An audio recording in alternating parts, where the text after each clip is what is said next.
អាញាធរខេត្តកំពង់ចាមសហការជាមួយនឹងអាញាធរជាតិប្រយុទ្ធប្រឆាំងគ្រឿងញៀនដុតកំទេចចោលគ្រឿងញៀនចំនួន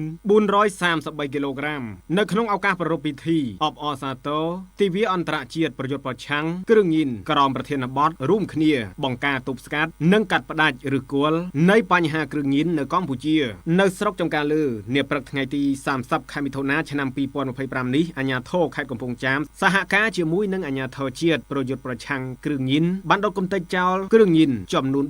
433គីឡូក្រាមដែលជាគ្រឿងញៀនធ្វើការបង្ក្រាបបាននៅពេលចរាចរណ៍ឆ្លងកាត់ខេត្តកំពង់ចាមនាពេលកន្លងមកនិងមួយចំនួនតូចបង្ក្រាបនៅក្នុងភូមិសាស្ត្រខេត្តកំពង់ចាមថ្លែងនៅក្នុងឱកាសនោះឯកឧត្តមអ៊ុនចន្ទាអភិបាលខេត្តកំពង់ចាមបានណែនាំសមត្ថកិច្ចពាក់ព័ន្ធទាំងអស់ត្រូវទប់ស្កាត់បង្ការឲ្យបានជាដាច់ខាតរាល់ការផលិតនិងការនាំចូលនៅសារធាតុញៀនខុសច្បាប់ជាពិសេសត្រូវធ្វើការផ្សព្វផ្សាយអប់រំជំរុញលើកទឹកចិត្តដល់សិស្សនិស្សិតយុវជនក៏ដូចជាបងប្អូនប្រជាពលរដ្ឋឲ្យបានយល់ដឹងស៊ីជម្រៅកាន់តែច្បាស់អំពីផលប៉ះពាល់គ្រោះថ្នាក់និងវិនាសកម្មនៃគ្រឿងញៀនដោយត្រូវនិយាយថាទេជាដាច់ខាតចំពោះគ្រឿងញៀនជាមួយគ្នានេះឯកឧត្តមអ៊ុនចន្ទាបានអំពាវនាវដល់បងប្អូនប្រជាពលរដ្ឋទាំងអស់ឲ្យចូលរួមចំណែកអនុវត្តគោលនយោបាយរបស់រដ្ឋាភិបាលដើម្បីភូមិឃុំយើងមានសុវត្ថិភាពនោះគឺគ្មានបទល្មើសលួចឆក់ប្លន់គ្រឿងញៀនលបែងស៊ីសងខុសច្បាប់និងបទល្មើសគ្រប់ប្រភេទមានសម្ដាប់ធ្នាប់សាធារណៈល្អជាពិសេសគ្មានគ្រោះថ្នាក់ចរាចរណ៍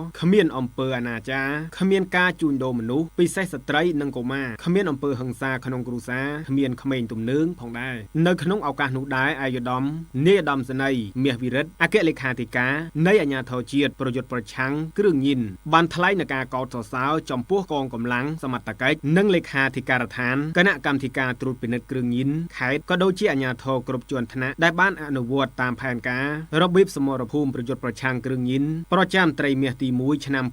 2025ទទួលបានលទ្ធផលល្អក្នុងស្រុកក្រុងទាំង10ស្មើទៅនឹង